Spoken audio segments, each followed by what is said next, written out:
soal politik uang itu sudah menjadi Kategori pemilih cerdasnya bagaimana adalah Ini kan siapa lagi wakilnya lupa. Pelaksanaan pilkada. Oh, apa itu? Coba.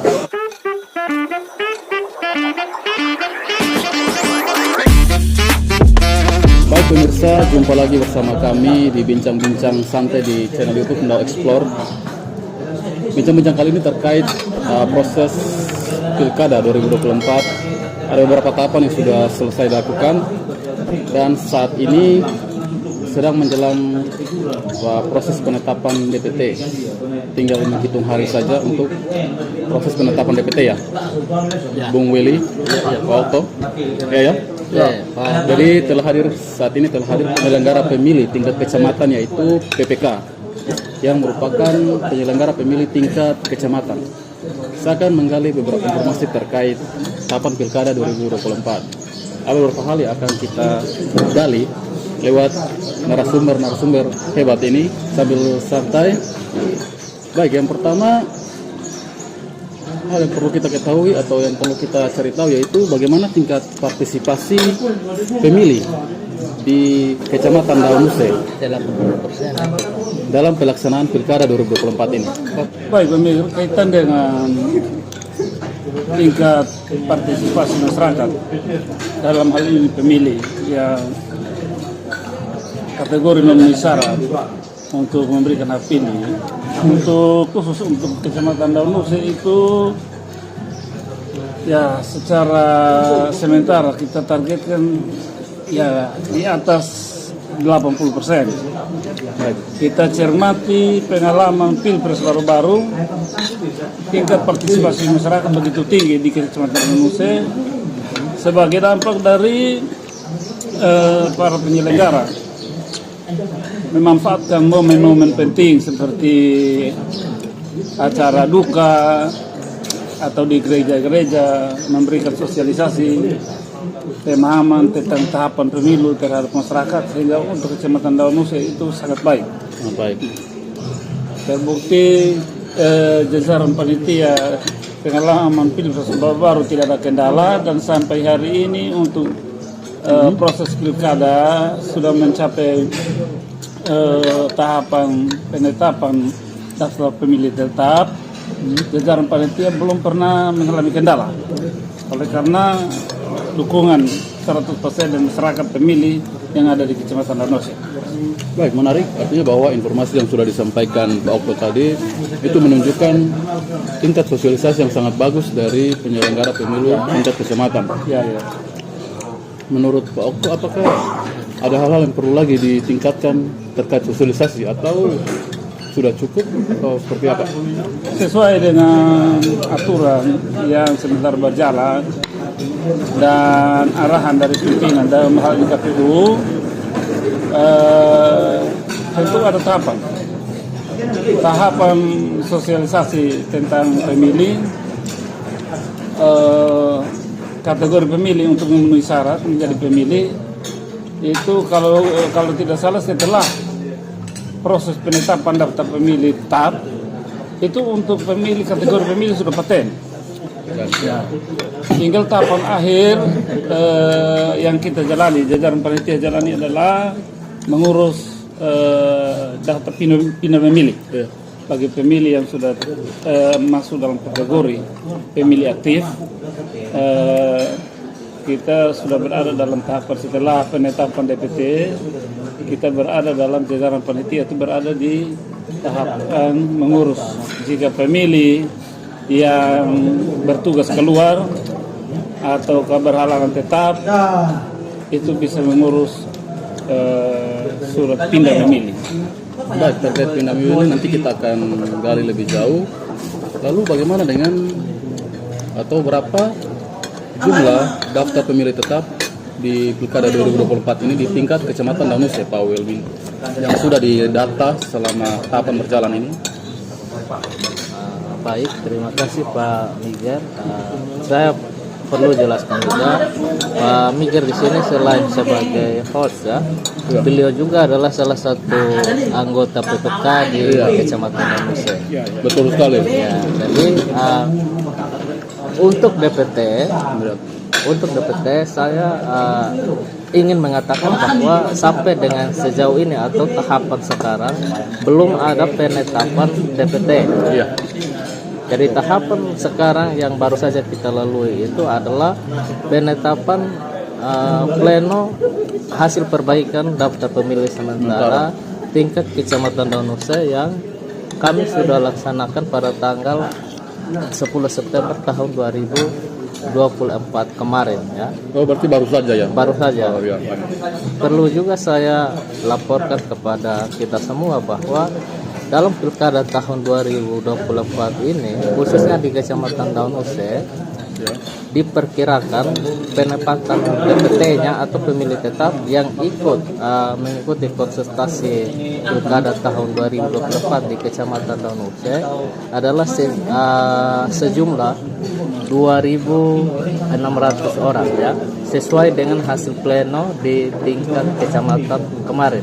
Tetapi tidak menutup kemungkinan setelah terjadi pleno penetapan DPT tingkat kabupaten, kalau terdapat ganda siap di database Dukcapil, maka diperkirakan akan jumlah pemilihnya berubah lagi.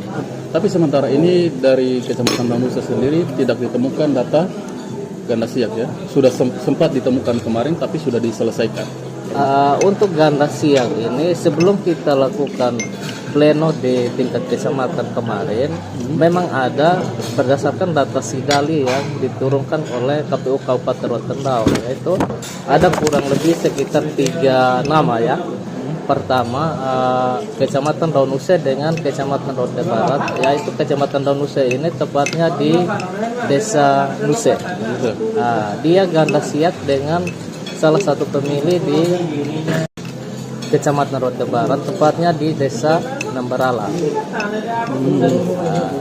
Jadi setelah PPK Kecamatan melakukan sinkronisasi data berdasarkan bukti-bukti atau dokumen-dokumen untuk supaya memastikan pemilih ini dia tepatnya menggunakan hak pilihnya di mana ya.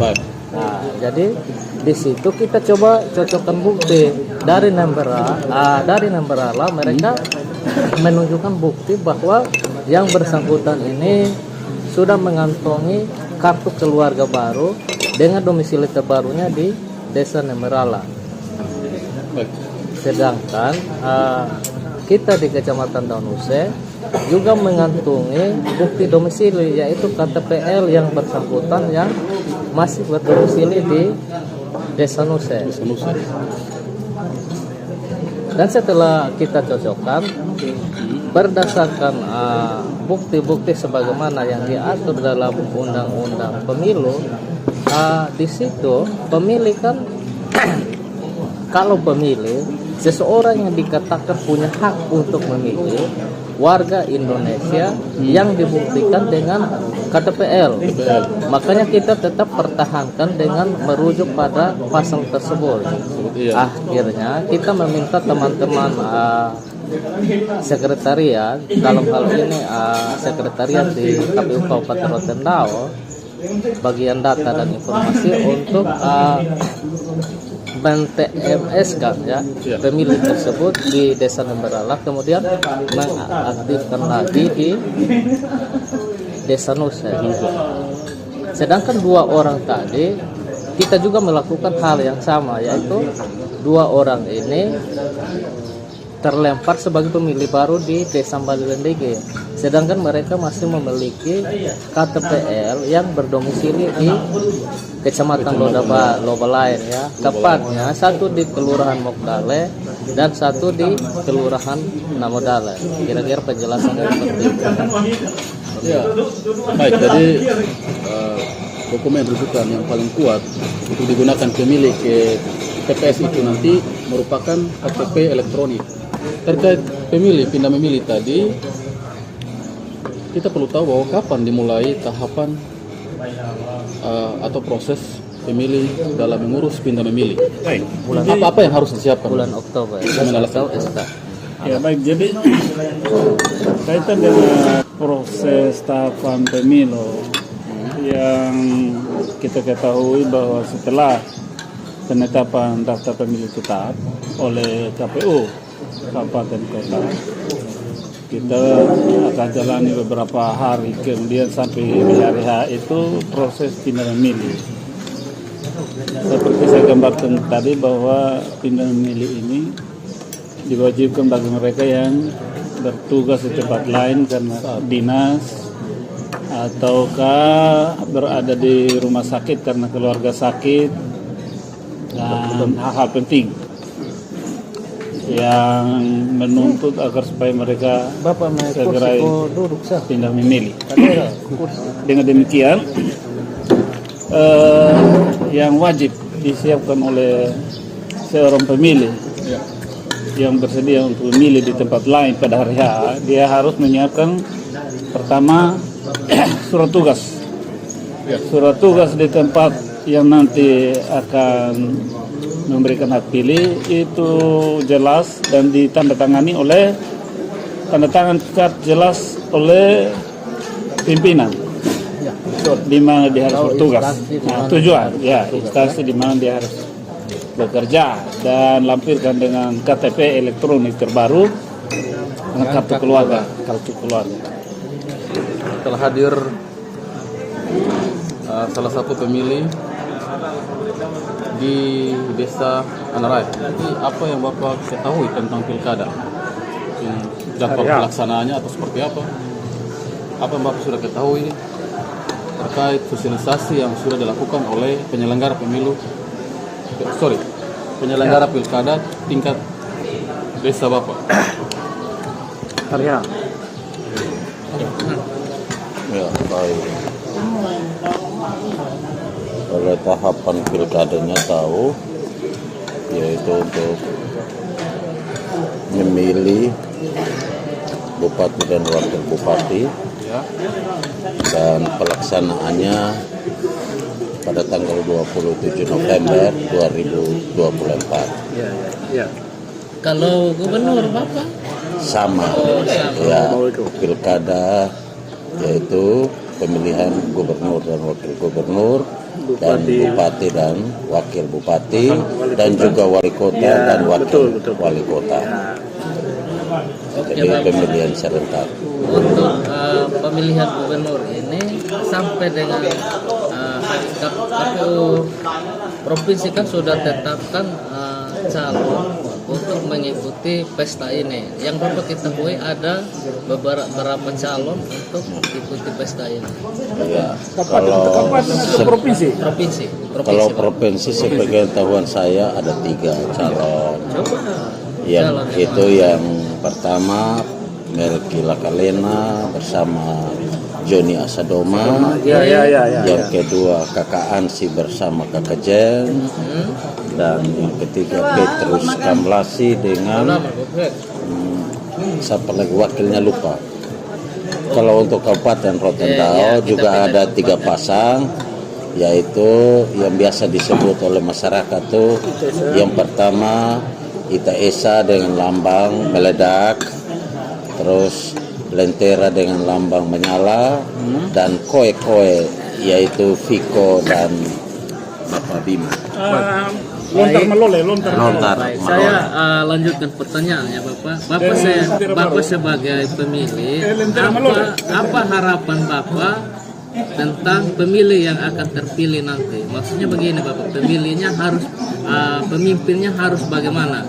Yang terpilih 5 tahun ke depan ini. Iya. Untuk gubernur dan bupati ya. Saya sebagai pemilih, ya 3 paket yang ada itu memberikan harapan baru bagi kita masyarakat, dan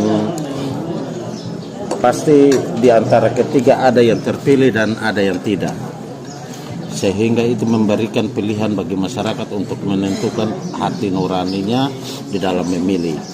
Namun ada aspirasi yang diberikan oleh kami sebagai masyarakat bahwa siapapun dia yang terpilih, marilah memikul amanah dari masyarakat yang ada untuk kemajuan khususnya Provinsi NTT dan Kabupaten Roten tercinta. Baik, terima kasih. Ini menurut saya ini hal yang menjadi paling krusial dalam menentukan nasib daerah 5 tahun ke depan. Ini tergantung dari pemilih ketika memilih pilihannya. Jadi bagaimana peran dari Bapak Welmindo, Bapak Okpus selaku penyelenggara pemilu tingkat kecamatan untuk mensosialisasi kepada masyarakat yang akan melaksanakan hak memilihnya, dalam arti bahwa kita harapannya masyarakat memilih adalah masyarakat yang cerdas dalam menentukan pilihan. Sebagai penyelenggara di Kecamatan Daunuse, yang kami harapkan itu adalah pemilih di Kecamatan Daunuse semuanya pemilih cerdas. Kategori pemilih cerdasnya bagaimana adalah pemilih yang memilih sesuai dengan hati nurani dan juga memilih pemimpin itu melihat visi misi daripada pemimpin tersebut ya. Jadi mana yang visi misinya terbagus yang bisa membangun kabupaten maupun provinsi ini baik ke depannya, bisa mensejahterakan masyarakat, itulah yang dikatakan pemilih cerdas. Dan saat ini kami sedang mengedukasi pemilih supaya tidak boleh memilih memberikan hak pilih karena diberikan uang atau money politik. Mungkin dari saya seperti itu. Baik. Bapak Anus bisa lanjutkan. Silakan. Baik, Bapak Anus, ini sangat menarik juga bahwa kita disinggung juga tentang money politik. Yang sepengetahuan Bapak Anus selaku penyelenggara, apa harapan Bapak Anus terkait kasus atau hal ini tentang money politik? Artinya soal politik uang itu Rananya Panwascam. artinya sudah menjadi masalah global, tetapi sampai hari ini masih saja sebagian orang menyembunyikan rahasia itu, tetapi itu sudah menjadi hal yang tidak perlu disembunyikan lagi. Ya, itu sekarang persoalannya bagi kita penyelenggara, orang-orang hebat di masyarakat ini, peran kita di situ menyampaikan kepada masyarakat supaya jangan terprovokasi ya dengan janji-janji. Kita arahkan agar supaya mereka masyarakat pemilih itu secara bijak memilih orang yang memang punya niat untuk membangun daerah masing-masing. Dengan demikian satu sisi lagi sebagai penyelenggara kita arahkan kepada khusus untuk penyelenggara pemilu untuk tidak terprovokasi dengan tim pemenangan paket dan menjaga diri supaya tidak boleh terlibat dalam semua kegiatan yang bernuansa politik. Karena kita adalah penyelenggara, kita diatur oleh aturan yang tidak memperbolehkan sekali seorang penyelenggara itu terlibat baik secara langsung maupun tidak langsung dalam kegiatan berpolitik. Kira Artinya bahwa kegiatan berpolitik dalam artian bahwa mempengaruhi. ya, Politik itu kan bisa politik itu bisa sehat maupun tidak sehat. Tidak sehat dalam artian kayak tadi. Seperti itu Pak Wel ya, tentang politik sendiri. Mungkin saya tambahkan beberapa hal ya. Oh iya, Terakhir. sekaligus tentang visi dan dari panitia penyelenggara. Oke, baik. Jadi visi daripada panitia penyelenggara Kecamatan Daunuse itu, Panitia pemilihan. saya salah, sorry ya, pemilihan ya. Visi daripada panitia pemilih Kecamatan Daunuse itu adalah Pilkada 2024 sukses. Sukses bukan saja di Kabupaten Rotendao, tetapi juga di Provinsi Nusa Tenggara Timur. Terlebih khusus lagi di Kecamatan Daunuse. Dan kita harapkan semua pemilih di Kecamatan Daunuse itu berpartisipasi aktif sehingga pemilu 2024 yang partisipasinya adalah 80% kemarin bisa lebih meningkat lagi menjadi 90% Dan lebih bagus lagi kalau 100% menggunakan hak pilih. menggunakan hak pilih. Baik. Kira-kira seperti itu. Mungkin ini menjadi closing atau pertanyaan akhir untuk menutup sesi ini adalah hal teknis. Hal teknis dalam artian bahwa pemilih saat hari H 27 November ya, bawa dokumen apa saja yang wajib ke lokasi TPS. Oke, jadi baik untuk dokumen yang teman-teman pemilih harus bawa ke TPS adalah KTPL bagi yang memiliki KTPL, tapi yang belum memiliki KTPL bisa membawa surat keterangan yang dikeluarkan dari Dukcapil. Jangan bawa surat keterangan yang dikeluarkan oleh Bapak Desa ya. Ini Bapak Desa juga. Bapak Desa tidak boleh bikin surat keterangan ya. Ya, jadi kebetulan masih ada waktu sekian lama ke 27 November ini, pemilih wajib yang belum mengurus KTPL segera sudah untuk mengurus KTP elektronik. Saya kira untuk Daun Musa itu berapa?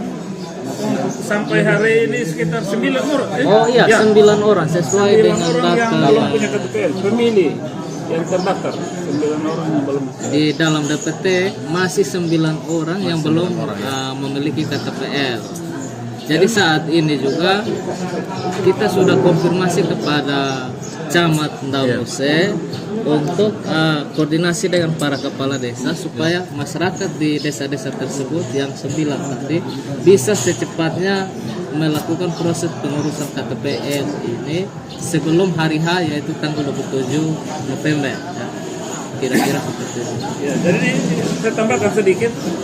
Untuk by name 9 orang yang belum ada KTP itu sampai hari ini kita belum terima dari KPU. Yang 9 orang yang belum AKP, tapi nantinya pasti kita akan dapat dan kita akan sampaikan kepada masyarakat. Untuk untuk 9 orang yang belum ada KTP itu. Untuk segera urus. Ya, untuk segera urus. Saya lupa ya, Bapak yang sama-sama dengan kita ini selain pemilih, Bapak juga adalah Panwascam, yaitu Pak Se. Sekretaris. Ya, mungkin Bisa sampaikan. satu poin tentang pengawasan selama ini politik atau apa coba supaya pemilih bisa tahu. Ya, baik. Apapun pekerjaannya, kalau di dalam pelaksana pemilu itu kerjasama antara Panwas dengan BPK itu kalau dia berjalan bagus, maka apapun yang kita lakukan pasti akan sukses.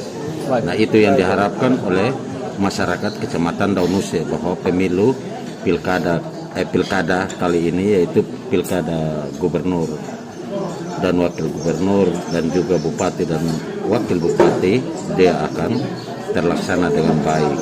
Dan itu suatu kesuksesan yang dilakukan bukan karena kepentingan pribadi PPK atau Panwas, tetapi kerjasama yang baik untuk mensukseskan pilkada 2024. Itu yang diharapkan, dan saya berbicara di sini juga sebagai kepala sekretariat Panwas dan juga sebagai masyarakat pemilih. Terima kasih. Baik, terima kasih Bapak selaku perwakilan dari fungsi pengawasan di tingkat kecamatan yang akan tentu mensukseskan Pilkada 2024 di tanggal 27 November nanti.